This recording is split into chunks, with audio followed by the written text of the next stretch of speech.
అట్నే వీడియో పట్టుకో. కట్టబట్టుకోని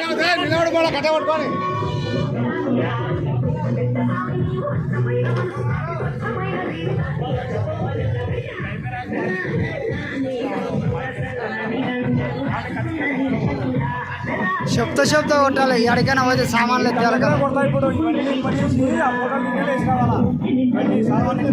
అదే ఎత్తుకొచ్చిన వాళ్ళు ఎట్ట పోయినారో ఇప్పుడు వచ్చి వడ్డించేది.